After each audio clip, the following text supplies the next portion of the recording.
Alright then guys, we are finally at the Goodwood Festival of Speed.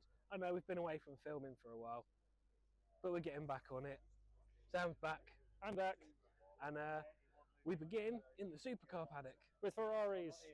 Yeah. So there's lots we're going to show you. Let's go. So the first car we see is the Lotus Evija X. This is the Lotus electric hypercar which went round the Nürburgring in 6 minutes 24 seconds, which they're actually showing on the screen behind it. I am loving the two-tone paint Come around this side on that car. So you go round the back. It is quite incredible. With those gigantic, I guess you could say, diffuser at the bottom, with the almost square-shaped tail light. And directly opposite the Evija, we have the Pagani Utopia. If you can hear it. Everything opened up.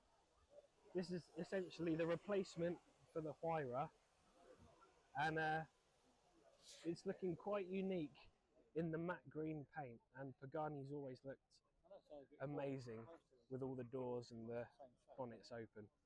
Something like this. Oh. It is. And you still get that mad, highly detailed Pagani interior. And what I love about this one is Gated manual? it's got a proper manual gearbox and it's gated as well. Oh yes.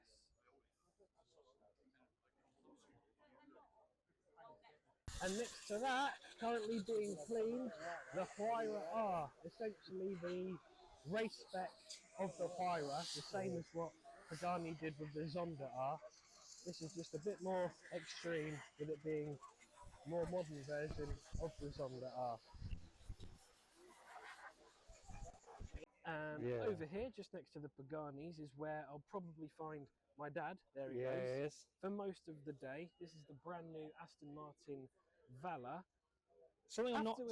Yeah, it's cool up in person when you see it, but I don't like this strange thing on the front end. If we come around here, I don't like this added on grille. It looks like it's an afterthought. I know what you mean. I'm not a massive fan of the styling of this one, but hats off to Aston Martin for trying something different. Well, if you're going to have a look around the back as well, you'll see it's definitely different. It's an Aston, so it's definitely not ugly.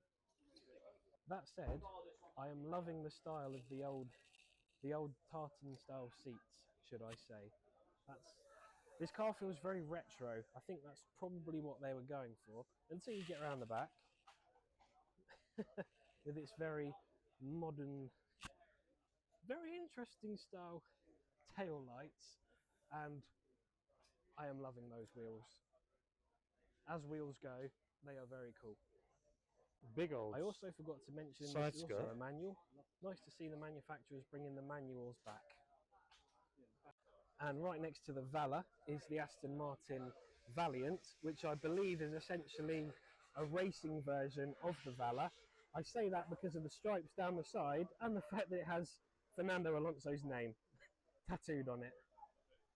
And I believe it is another manual, which is always nice to see.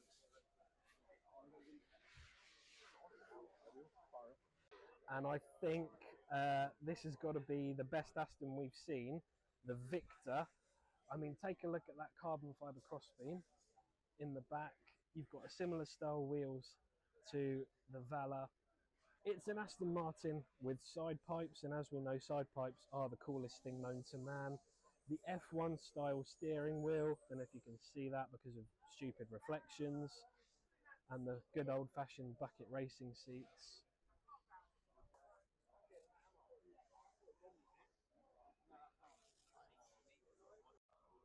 And you've also got the fans under the bonnet, Ford GT style.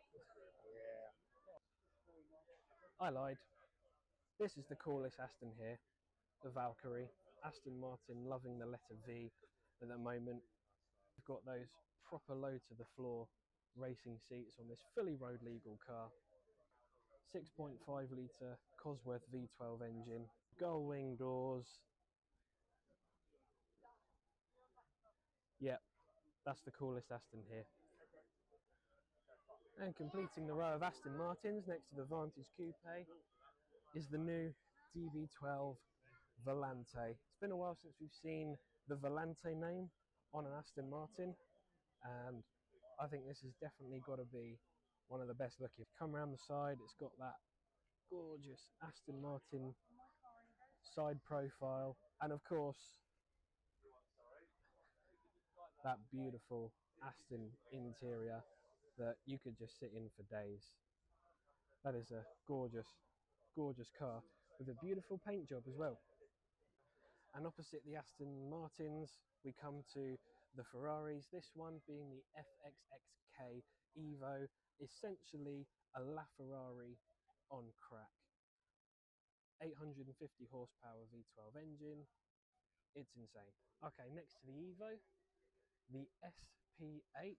I've not actually seen one of these, but it's got a very unique two-tone colour scheme going on. The front being entirely carbon. Every SP8 has a two-tone effect. So you'll see it with red and yellow, or blue and red. Or oh, red every black. one? Every single one has this two-tone. You can't get a one which is one colour. Oh, nice. That's why this one's carbon fibre and like a bluey grey. So everyone is unique. Every single one is unique. Love that. And next to that, the Daytona SP3. This was here a couple of years ago. Oh, I still love the styling on that. I do like how the back end goes on and on and on for no reason other than it goes on. Because it can, like the old style Daytona. Yeah, exactly. And this is the SF90 XX Spider. It's essentially to the SF90 what the Evo is to the LaFerrari, just more extreme. You've got that redesigned front end, the carbon vents added to the bonnet, the full carbon fibre wheels, those larger side vents, of course the rear spoiler.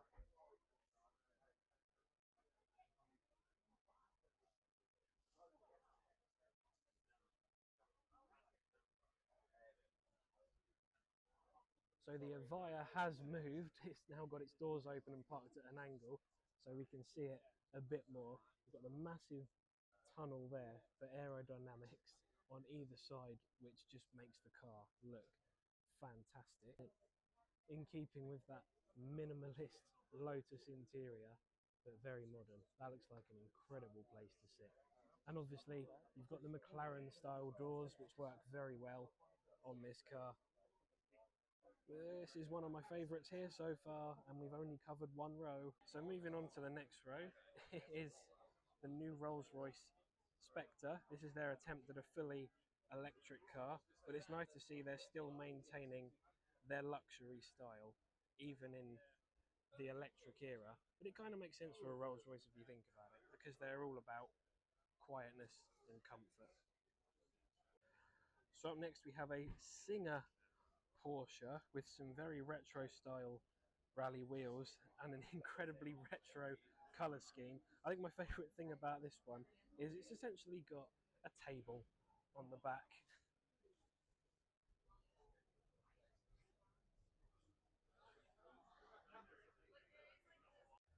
Is this, or is this not, the best colour you've seen a P1 in? Answer, yes it is, no arguments.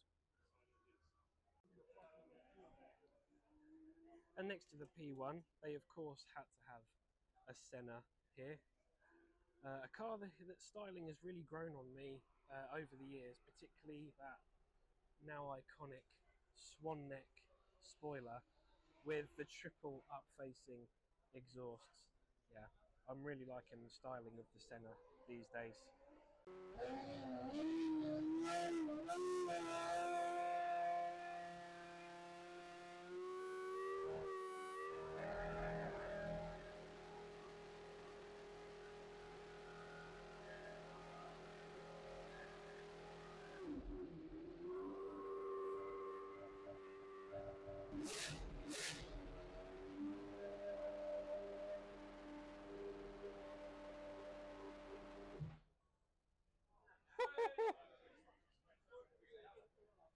That was the McLaren Solus GT with the Mika Hakkinen livery. Obviously, I couldn't talk for obvious reasons. Yeah, it blew out the microphone and our ears. Just what you want at a car show. So this is the Koenigsegg CC 850, built to celebrate 30 years of Koenigsegg and designed to pay homage to the old CCR that started the company. And I think as far as honouring retro styling goes, they have done a fantastic job on designing this car. You've got the old style front end with that iconic straight through the middle of the windscreen wiper, the singular rounded side vent, those old school Koenigsegg wheels, and the triple circular tail lights that the old CCR had. It's a very good homage to the old Koenigsegg. Love it. And next to the homage to the old, we have the new, the Koenigsegg Jesko Absolute. This is the one that broke the new speed record for production cars, 330 miles an hour. That's why it doesn't have the massive wing on the back to get rid of the drag. So it's as aerodynamic as possible to achieve that insane top speed. And of course, it wouldn't be Goodwood without a couple of Bugattis. This one is the Bolide, built to celebrate 100 years of Bugatti, or 135, correct me if I'm wrong, but it oozes that Le Mans style of car. You've got the wide arched front wheels, that sweeping rear end with the long Le Mans rear wing. That is an incredible car. It's taken us a while to get to film this one because naturally being a Bugatti, there was a huge crowd, but it's finally opened up a bit so we can get a good look at it. You can hear the hill climb going on behind us, but that is a stunning car to see, even at a place like this with so many stunning cars. And now we're going to go and have a look at the Bugatti Mistral, because Goodwood. And here is the Bugatti Mistral, the all new W16 from Bugatti. Sort of mimics the Devo and the Chiron in a way, and you've got the Mistral logo in the headlight. I wouldn't be at all surprised if in a very short amount of time we start seeing these being prowled around Monaco. It's that kind of car. But also becoming a dinosaur. Yes. Unfortunately, with a modern age. And next to the obviously incredibly expensive Bugattis, we have an incredibly expensive electric hypercar, the Rimac Nevera. This is the one that broke the world record for 0 to 60 time of 1.8 seconds. As far as as far as I'm aware, only the McMurtry Spearling has come close to that. Is just how impressive the technology in this car is, and I imagine we'll be seeing some kind of Rimac and Bugatti fusion in the future, given that Matty Rimac now owns Bugatti. But yeah, it's nice to see an interesting electric car here. And here we find ourselves at the Pagani section. Just have a look at this. Lovely colour. It's like a green. I think on camera it's coming up a bit blue. But in person it is a green and a gold Pagani epitome. And it is the epitome of cool.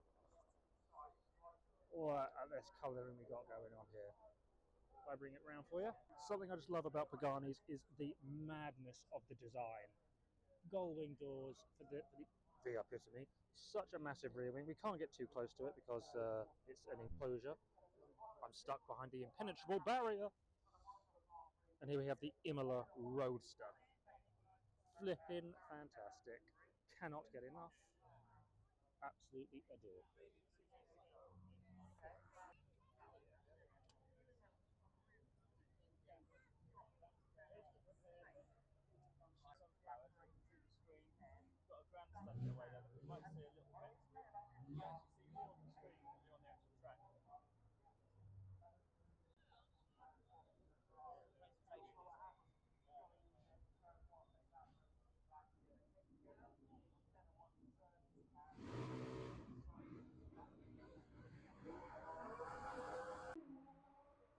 go. Okay, Sam. So, given what we're like at the British Motor Show, when we see these, it would have been rude not to spend a bit Not of to talk time about here. it. So, where are we? We're at the Alpine section. This is the first glance section. Apparently, it's the Alpine A110R next to the Tour de Course version. But this is the Le Mans version. Of course, they have the Endstone version, things like that. But this one is a very, very new one. I love how the Alpine word is in blue. The Alpine over the fuel filler cap is also blue. They've got a lovely blue stripe with the French flag over a carbon fibre bonnet. Love it. It's got a 0 to 60 so 962, sorry, in 3.9 seconds with a top speed of 177 miles an hour. Max horsepower of 300. Only weighs just over 1,000 kilograms. Nice and lightweight. And Ash and I have driven the Alpine a few times. We We've have. driven the Standard, we've driven the S, we've driven the GT. Oh, we love them. Actually, I haven't had a look at what spoiler this one's got. You need to have a look, go around the back and have a look. I love how next to it says Le Mans right here, next to the Alpine. And I have actually been watching a lot of Le Mans with the Alpine racing, and it is very close racing because of how they are. And there we go, that is the style of rear wing that Alpine love to do. No rear window because it's a racing version. Who cares? And I just like that Alpine A110R. It almost looks like a Thorish sort of word. Rear diffuser sticking out, carbon fibre all over the place. How do you feel, Ash? Oh, I love it. You know, we just have a thing for Alpines. We see one, we can't help ourselves. Hoping to see them again this year at the British Motor Show. I'm hoping to drive one Yes. again. I imagine if this was, I know this is a first class, it's probably not going to be out for customers, or not customers, potential customers and people to drive at the British Motor Show. But if this is there, hopefully we'll be able to sit in it at least and tell you how it feels just inside. Most likely it has track additions. Normally this bit here can have the French flag normally, but this one's got the blue and 2 bits of carbon fibre to go with all the carbon fibre all over the place. And actually, I think it's just done the hill climbs. It's lovely and warm right here. Oh, brilliant. I love these particular wheels, 4 carbon fibre wheels, still vented so that it can get through instead of this solid effect they're doing in other ones. Lovely 24-hour Le Mans homage on the splitter. I'm afraid I do just like it quite a lot. No, it's not. Yeah, that is not a Capri. Oh, why are we doing this? Well, the car that was styled by PlayStation 1 graphics. well, if I'm honest, it looks like someone's looked at Lara Croft's tits on the old games. And, just thought, oh, polygons, that's a perfect design for a car, polygons. Enough of that. So we have arrived at somewhere very orange. This is the Genesis stand, a relatively new company as far as I'm aware. But I think the colour of this really made it catch my eye. This is the Genesis G80, and it's very sort of reminiscent of, I would say, an Audi crossed with a Mercedes, but you've got a very nice split headlight design with a giant Audi style front grille. And if we come round the side, you've got the split vents that mimic the headlights, the very simple but modern interior with the nice orange accents. Recaro's in the back because why not? And this is why I say Mercedes-esque, because the rear end, the way it swoops down, looks very much like a Mercedes C-Class, and we carry on the split lights at the back with the little carbon fibre duck fin. I think that is a very, very nice new car. And round the corner from the G80, another new Genesis. This one is called the Magma, and I am absolutely loving the split light design that Genesis have going on here. You come up to the bonnet, you've got these wide open vents that show the wheels through them. Speaking of the wheels, that's one hell of a wheel design. And then those split side lights that look absolutely amazing. The vent following through there, which comes out the top of the bonnet. You've got the wide haunches, the wide haunches at the back. Coming round to the back, again, as I said about the split light design, the Genesis logo in between. That is a phenomenal looking car. Wow. But moving over to the Lotus stand, we have another Evija. I nearly said Emira then, it's an Evija, this time with the Fittipaldi livery with his old F1 car over there somewhere. But behind that, two words that should not belong together. Lotus and SUV. Yeah. But now onto a brand that started this very channel. We found the Hondas. More specifically, we found an original NSX in that original paintwork and the pop-up headlamps. Please bring pop-up headlamps back. We miss them very dearly. But from an old Honda to a new Honda, the brand new Civic Type R, the FL5.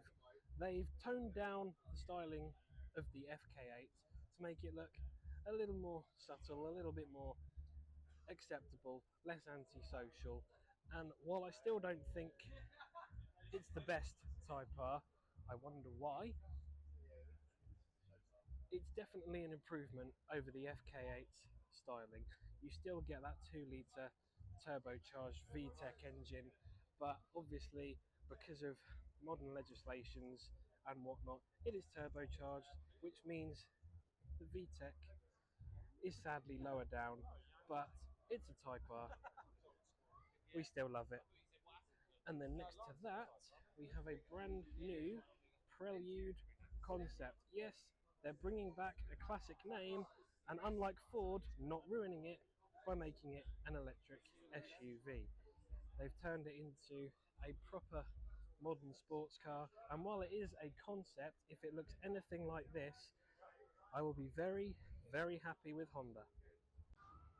And so we arrive at the McLaren section. It's always here at Goodwood, starting off with the brand new 750S Roadster. Looks very, very similar to the 720S, almost identical in fact, which just means it's a very, very lovely car. You've got the same vents going down the side of the doors, pretty much the same rear end and air brake. And next to the 750 we have another P1. You probably can't see it on the camera, but this is not black, it's actually a very, very dark shade of purple that's even difficult to see up close with the naked eye. But I just thought you'd like to see another P1 because everyone loves them. And up next, the very, very orange McLaren Artura Spider. Yep, I said very orange. Orange calipers, orange accents on the interior. I think the end goal for this one was just orange. Turned out great. And it's not every day you see a McLaren F1 road car. Still got the BMW V12, still a 6-speed manual, still an absolute classic. And I bet you've never seen a McLaren Senna with a livery like this. That is the ultimate tribute to Ayrton Senna. Absolutely love that. Wow. So currently we are in amongst a pretty much full garage of old Bugattis. I'm not very well clued up on old cars like this, and probably should be, but I do know all these are Bugattis, which is a good start. However, I do know more about what's over there, which is where we're going next. Yes, I found a Lamborghini section because of course I did, and it starts with the Diablo VT, the devil machine from the 90s. 2001, actually. Yes, it is. V6. My dad has corrected me. 2001 Diablo. My mistake. V6. And opposite the Diablo is the Lamborghini Espada. I have never seen one of these, but I must say, I like it a lot.